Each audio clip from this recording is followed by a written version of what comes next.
go. And I will have the recording available probably tomorrow. Our SDE technology staff, they're a little overwhelmed with all of our meetings and trying to get those on YouTube and get them captioned properly. So we will have the meeting video up just as soon as possible. I will copy and paste out the chat after the meeting, so you'll have that in a Word document, and I'll have some notes for you afterwards too. I will post those to social media and send them out through the GovDelivery newsletter system also, for those of you that aren't on Facebook all the time at the moment. Let's see here, what else? Okay, so hopefully we're all muted and we're ready to go in the chat box. How the meeting will work is that I have a short presentation, 10-15 minutes, and then afterwards, my colleague Shayna Klassen, who I believe is on the call, she's going to help go through any questions or comments that you have in the chat box. So as we're going, if you have an idea or something to contribute, just add it in. And then at the end, we'll have lots and lots of time to talk about lesson ideas or things you could do for flexible distance learning right now. Shayna is our Director of PE and Health at the State Department, so she kind of understands the elective specials world that we all live in together. So I'm going to share my screen, and we will get going. And after I admit those. Okay, so today's presentation is, I titled it Plan C because we had Plan A, which was, let's have a normal school year, and then Plan B was, we'll be out of school for a few weeks, and now we're on Plan C, I think. Also called We're All in This Together. If you've seen High School Musical, that's the song that keeps going through my head on repeat this entire time. My information is here on the screen. You will get access to the slides afterwards too, so you'll have that, but my phone number is there. I'm not in my office. I haven't been in my office for 2 weeks. If you call that number, it will send me a voicemail over my email, so I will still get your message, but you could also email me directly. That might be the easiest way to contact me, or get in contact with me on social media. So our goals for today, oh, I skipped a slide. Let's go back one. No, I didn't. Never mind. Okay, our 4 goals for today is that we are going to be talking about how we work in this new environment, how we support families and students, how we teach in this new paradigm, and then we will have lots of discussion at the end.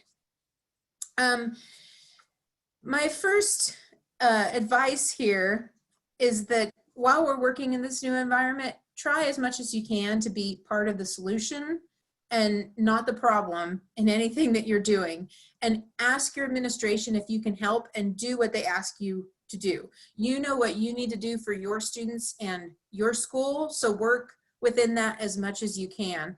I know there's lots of amazing ideas that people post on social media for learning, but you know what will work for your classroom and what you can do, so do what's best for your students.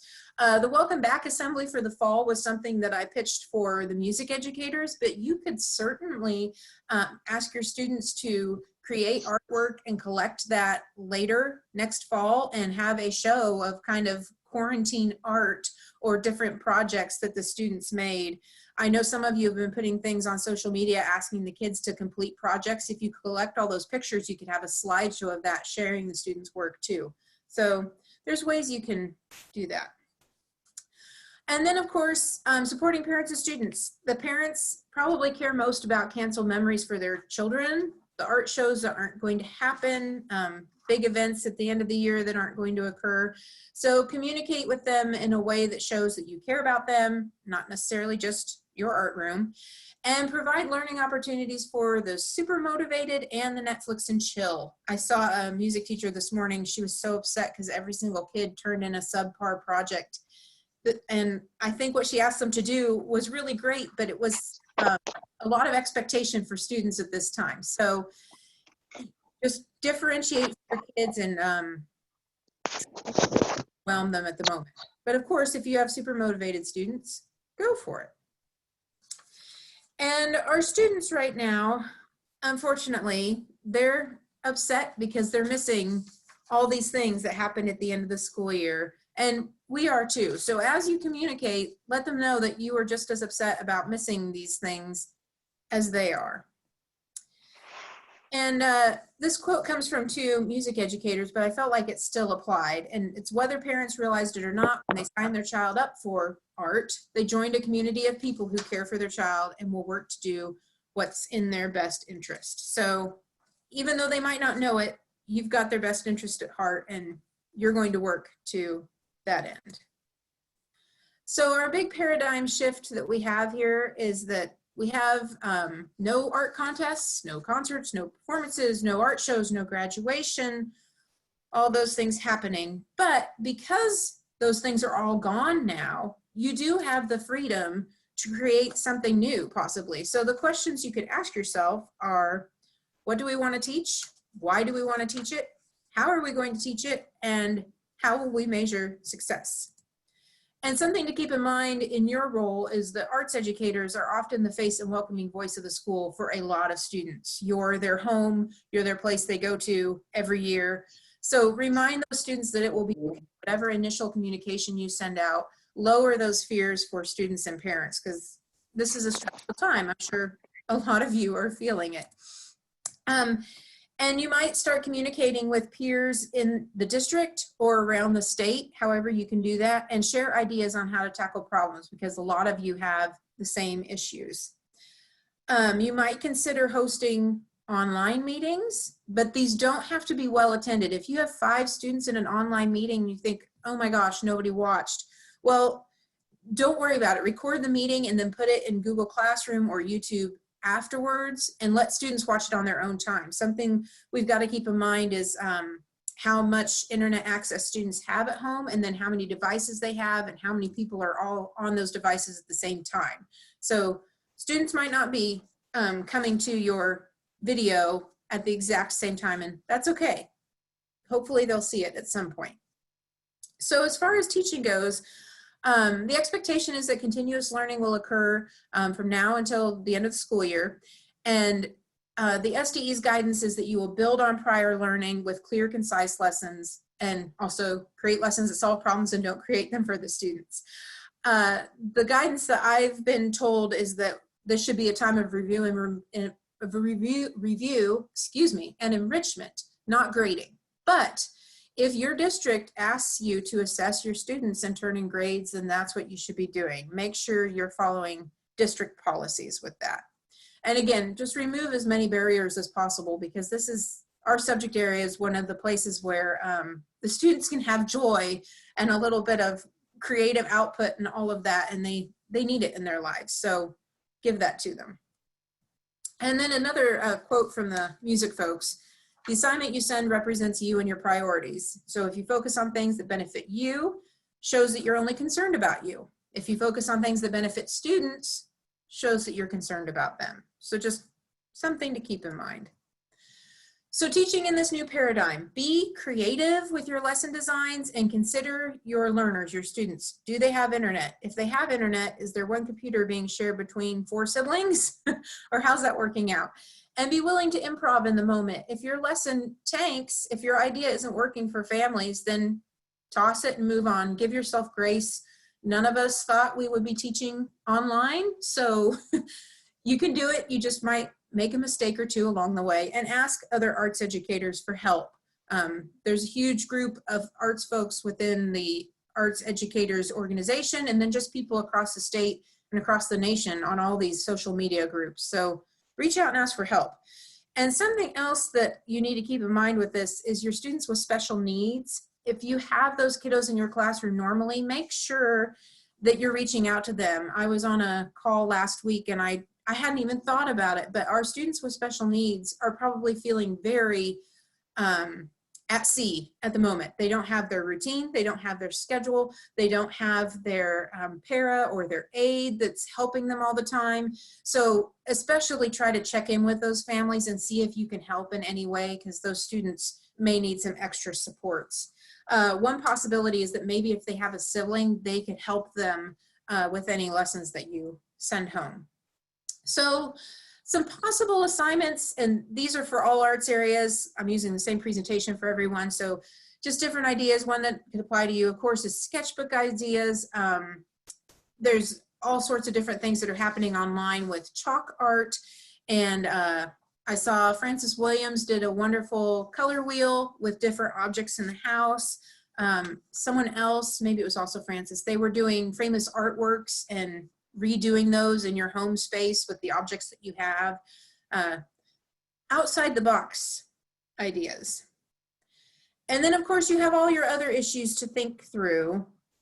Fortunately, you all probably don't have much for returning items, but you may have money owed to your classes, organizations, summer art shows and events that may or may not be happening. And then connecting with students who are enrolling for next year. That's going to be a big issue that impacts all arts areas.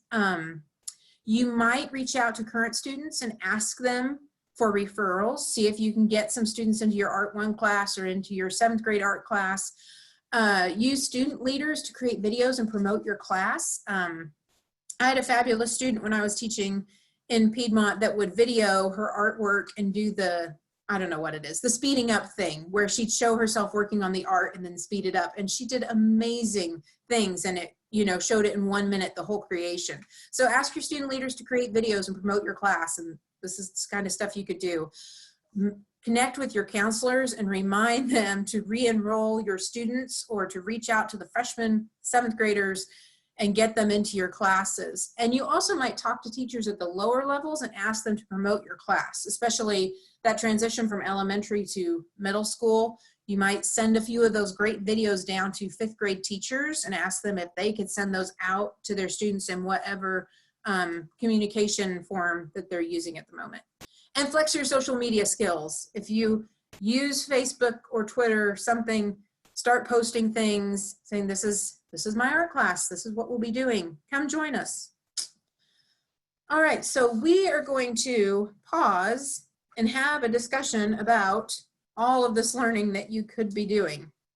Online learning versus offline learning, and then brainstorming. I think there's a lot of fabulous ideas out there for online learning, things that the kids can access if they have internet, but we are missing offline learning. And I'm sure many of you know our internet access is very uneven across the state, and even teachers may not have internet at home.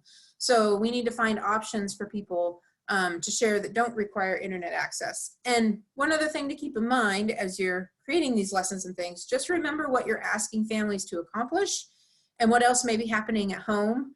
I've seen a few parents, I don't think they were in Oklahoma, but other states that have really stepped up the online learning, and the parents are overwhelmed because their kiddo's a 2nd grader or just doesn't have much technology savvy, and all these different classes are requiring these different things, and it's very overwhelming for the parents who are trying to work from home and deal with all the stress that we're all feeling at the moment. So just a few things to keep in mind. Shayna is going to share any ideas and comments that you have in the chat. So Shayna, what do you have first? Some of your friends have some concerns about students picking up artwork, that they've left a lot of artwork behind. And so some people have some ideas. Do you want to go first on that? Sure, why not?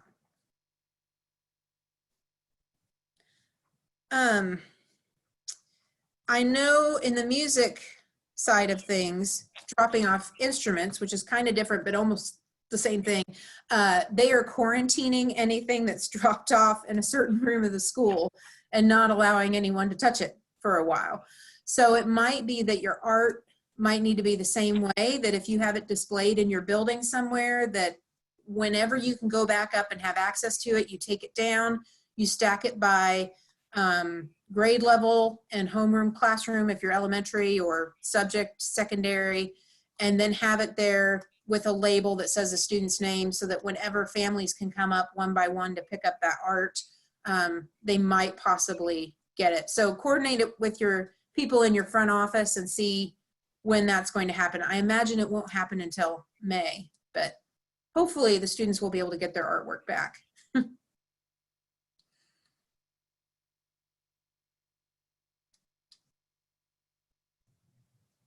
What else, Shana? We have that someone is posting lessons to Facebook page that anyone that wants to use can. Excellent. There are dozens of international museums that have virtual tours or so you could do scavenger hunts. Mm-hmm. And I was really impressed. 2 weeks ago, I went on one of those virtual tours for the Musée d'Orsay in Paris, and I've been there, and I didn't think the virtual tour would be very good, a very low bar. And actually, the virtual tour is really neat. So, yeah, you might direct your students to those. Someone's also asking if you all can have a shared Google Drive to share lesson ideas. That would be a great idea. I bet maybe Brandy could set that up for us. Brandy, are you on the call? Volunteering you. There you go. Yeah, I can definitely set up a Google Drive for people to drop lessons into. That'd be great. Less work for everyone. The Tate Museum has fun art quizzes, online, and games.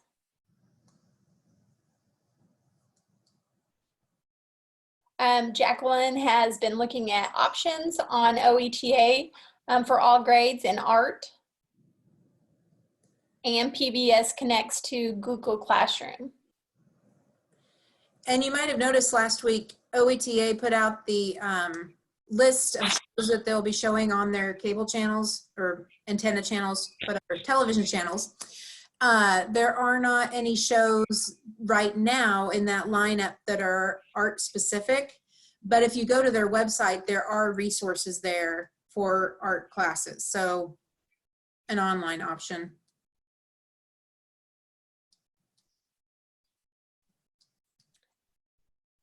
One person did a Google survey, and 100% of her students said they, with and without internet, said they could take photos of their art assignments and email or post to Google Classroom, a way to turn in work.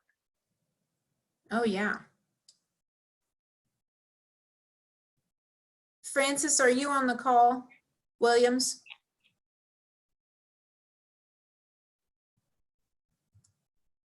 Yes, I'm here. How much interaction have you gotten from your students? I've seen you post things to Facebook. How's that been working?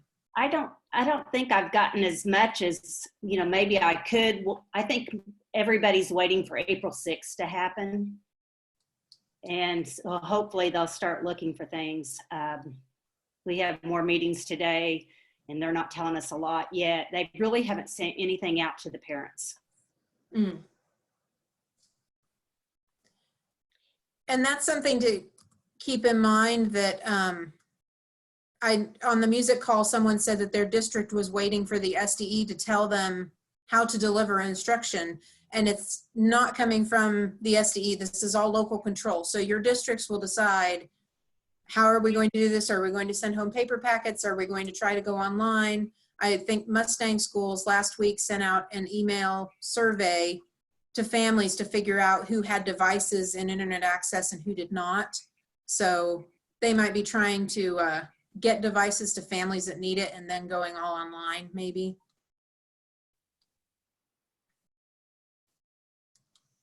Shana, do we have more questions? Someone said that OKC PS has a Google Drive, and that would be a great place to share across the state. So, but there is no link there. So if someone would like to share that, and then if Brandy doesn't need to make one, that would be great. You can do that. I don't see one on the website.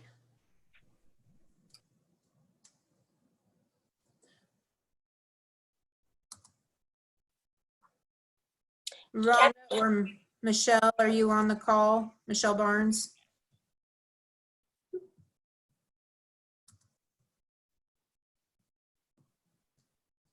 We'll get it afterwards. I was having trouble unmuting. So we have a Google Drive folder. It is really more of a staff working folder. And it contains so much more than we're talking about here. I think it might be helpful if they could just maybe pull that out and copy paste it somewhere else, and we could start it. I just don't know. I have added people from other districts, but technically we're supposed to keep that, I think, within the district. So I'm just a little hesitant. I'm not sure if that's the best way. Okay. So maybe if Brandy could create like an elementary folder, maybe, I was taking some notes. I can make a Google Team Drive that we can all share. The only problem with Team Drives is we have to add or request access. So if we just post the link, I'll just keep adding access to everyone's emails because I don't have like a gigantic list that I could just automatically populate. Mm-hmm. And then break it apart by elementary, secondary, 2D, and media. That'd be great.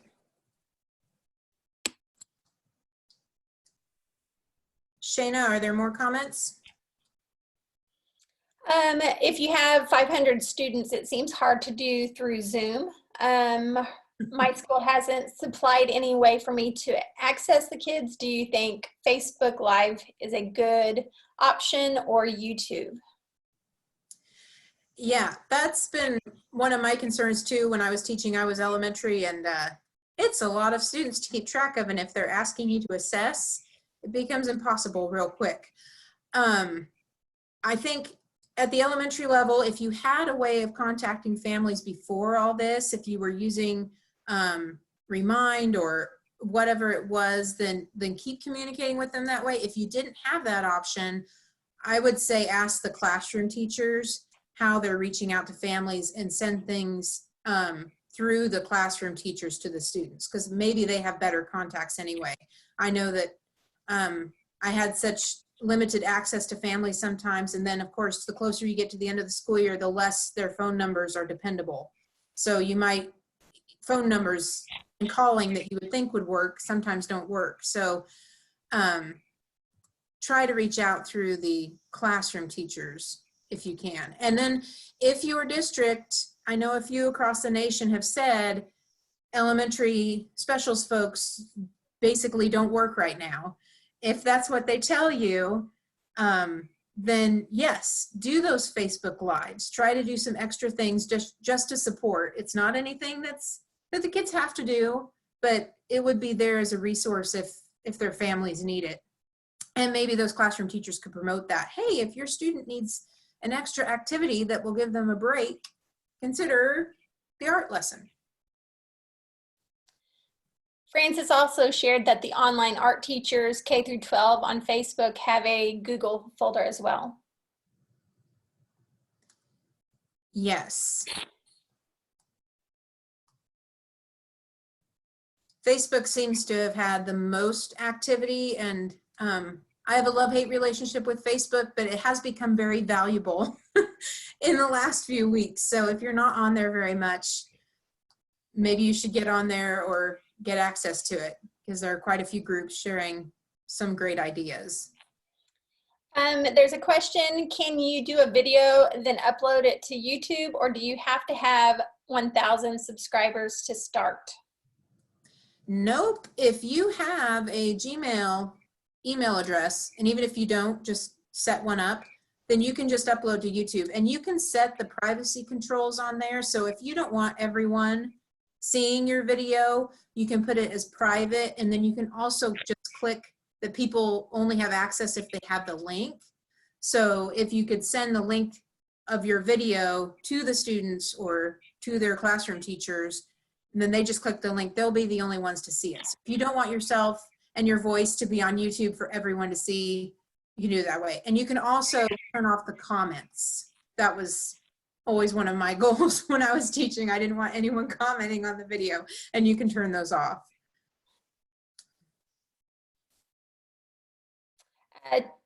Some schools are doing surveys to see what students have access to devices, and Tulsa, it looks like they're looking at handing out devices to those students who don't have devices at home. Mhm.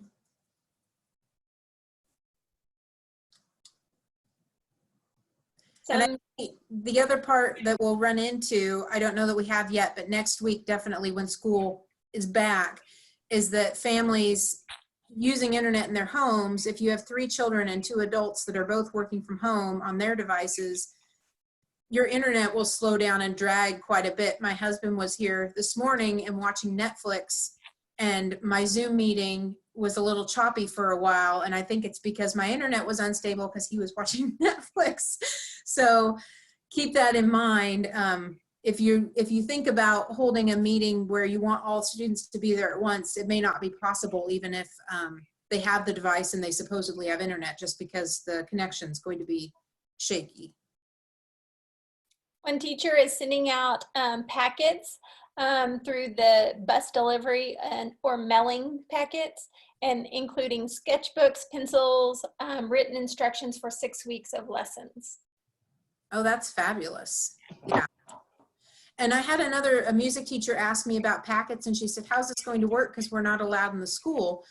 And that's correct. I think probably what will happen is that a limited amount of office staff will be allowed in to create those packets. So you'll have to have it in some sort of online document. You might have to scan it into a PDF or something and email it to your district office or school office staff, and then they will print out the lessons and put them in packets and send them home to students. So you might not have access to a copier at all and all of that. You'll have to do it with the technology that you have at home. What about pre-K and kinder where they do not have standards? Good news there is that they will have standards in the future. For right now, I think whatever you send home to them, it doesn't have to be standards based anyway. So if it just gives them a creative outlet, you could do that. So maybe for pre-K and K, it might be as simple as draw a picture of your day to day or something to kind of also give them that emotional outlet, because I think some of our little kids are having a really hard time processing it. The stories of kids not getting to see their friends and not getting to play on playgrounds anymore are really sad. So give them some way to be creative in their homes and share how they're feeling. It could be really beneficial to those students. Some people are using Class Dojo and Remind 101 to communicate with their students. Mm-hmm. Yeah, if you had some sort of system set up before this, it will be a big help now. Elizabeth, do you have specific recommendations of tools and technology? I do not. One thing that I saw last week, which was pretty amazing, is that people are purchasing, they're not Elmos, but they're like little arm stands that hold your cell phone up so that you can record yourself as you're sketching something for the students to follow. And someone on that group said, well, you don't even have to order the phone holder. I just use a couple cans and prop my phone up. So however you can elevate your phone above what you're doing, if you need to show your students a technique, then you could do it that way. You might also just go look on YouTube and see if someone has a video of a technique already available that you don't need to reinvent the wheel and share that out. You could just send them the link. Someone's asking, can they use GoFundMe to fund to get supplies? That's a great question. Unfortunately, I think at this moment, if you try to do a GoFundMe, you wouldn't get funded. There's just too many families that are losing incomes, and I don't know that there are very many organizations out there right now that are looking to fund anything. So you might just keep in mind what your kids have at home for maybe crayons, pencils, colored pencils, and then use that in the assignments, and don't try to get them more things. Just use what you got with it. Someone shared that there is an arts and culture Google app that's useful, and that link is in the chat box. Oh. Does anyone have information on AP on AP portfolio updates? Oh, Brandy, do you have information on AP since you serve on that committee? AP College Board's been mostly focused on not studio art right now. So we're kind of still looking into that. It'll be a full digital. There won't be any physical submissions. And we have an AP Zoom meeting at 1 p.m. today, and we'll have more info. Perfect. And sorry, go. Those of you that do teach AP, we're still looking into what will happen with trainings. I really, really hope that we can do summer trainings, but all of that is up in the air at this point. So we'll see. But I know all of you would really like that help and support. We'll make it happen if we can. Someone's asking where the new standards are for art that were passed in February. Ah, great question. They are on the SDE Fine Arts website, and I believe, let me see here. I just shared the link. Perfect. Thank you. And the great thing about, here's a silver lining for you, since the legislature is only worrying about their getting the budget passed, the standards will probably pass with no issue because the only thing that they're focused on is the budget. So if they get to the end of session in May and they haven't discussed the standards passed automatically and we have new standards. Good, good. Someone suggested following Cassie Stevens. She has a lot of great elementary ideas.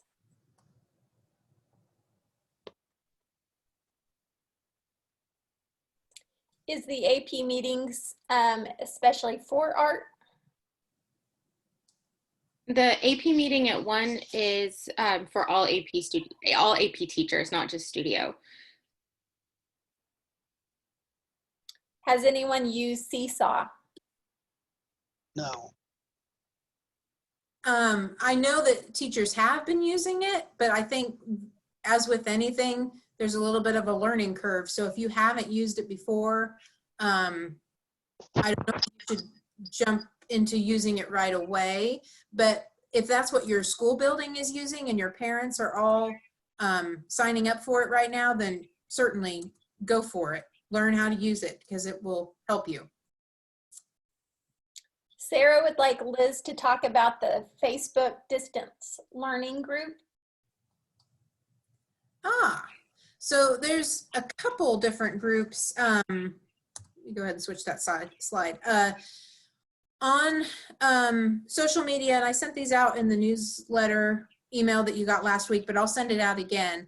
There are multiple Facebook groups. There's a few just for visual art. And then there is one for fine arts that's being made for teachers in Oklahoma that will kind of be a whole group site. I don't know how many resources that are art specific will be posted there, but that could be a place that you could go to for resources. All the information that I've created and pulled from people around the state is under this bit.ly link. That's the second one, and it's OKFA, OK Fine Arts Resources.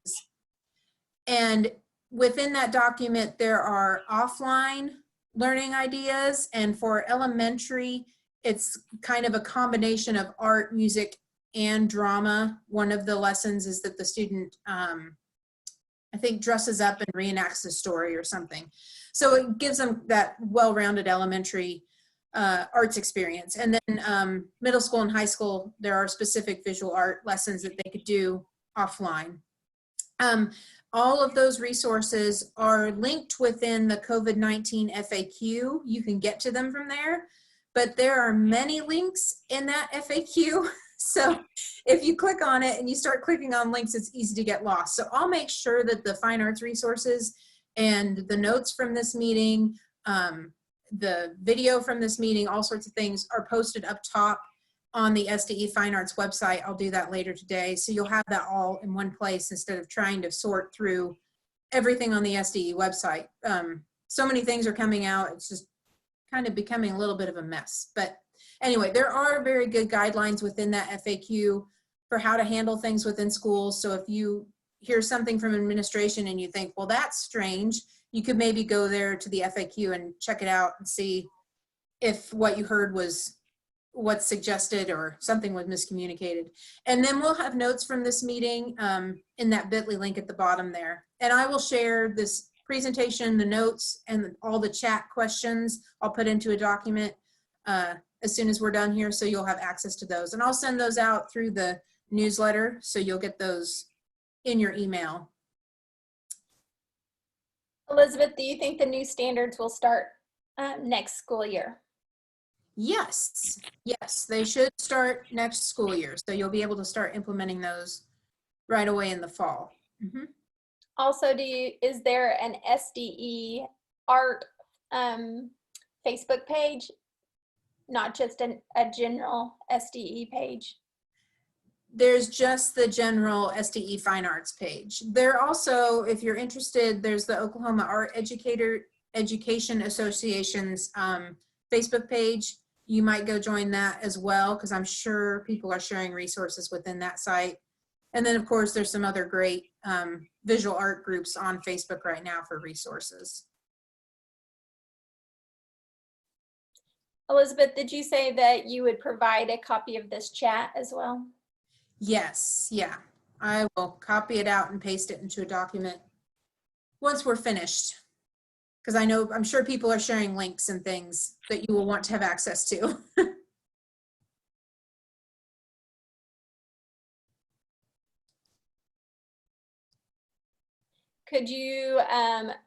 Could all of the participants shout out their email addresses and then you send that information out as well? I will send it out through the Gov delivery, and I'll also post it on Facebook. So if you normally get the Fine Arts newsletters, you should get this email that's about to come out. And if you don't, then look on Facebook and look within that Oklahoma Fine Arts page. That's where I will post it, so it'll be there. If you don't get either of those, you're not on Facebook and you're not on email, then you might look around within the discussion right now and see if you know someone within it, and then ask them to forward it to you. If you're not on the newsletter distribution list right now, you should sign up to do so. You can do that on the Fine Arts page on the SDE website.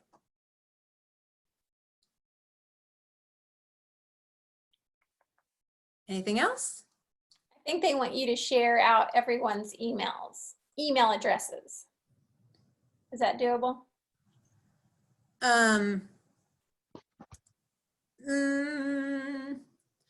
I could share out email addresses of people who type them in the chat. Yes. If you want to type your email address in the chat, I will share it out, but I won't just share out a list.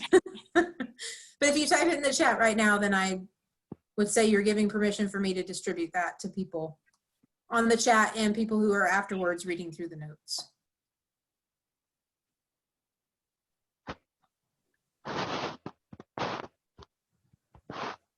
I just shared the link so everyone can go on and sign up for the SDE newsletters. Thank you. It's great.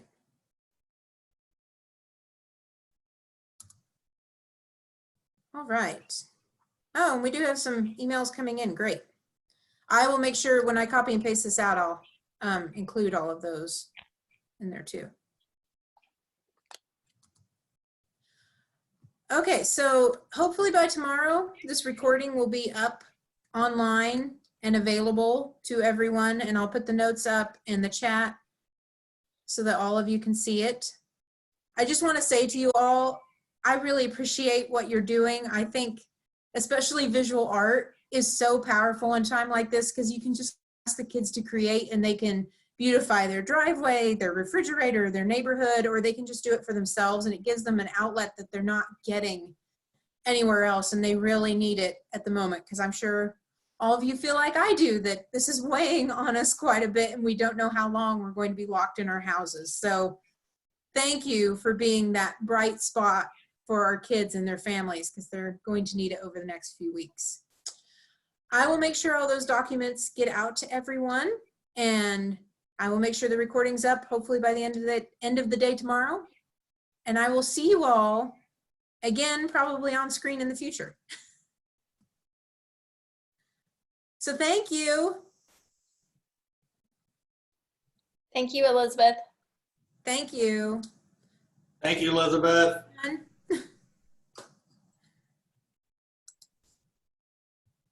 Thank you. Thank you, thank you. Thank you. Enjoy it there. Okay. Thank you very much. It's very enjoyable. Thank you. Oh, good to see you.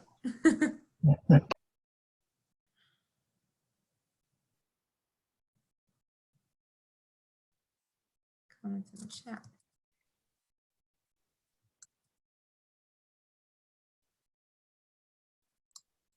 Elizabeth, I saved the chat. Perfect. Can you send that to me? I think when you go to Zoom to download the video, it will be there. Perfect. That's where mine was when you saved mine. So thank you. Okay. Thank you. Oh, stop recording.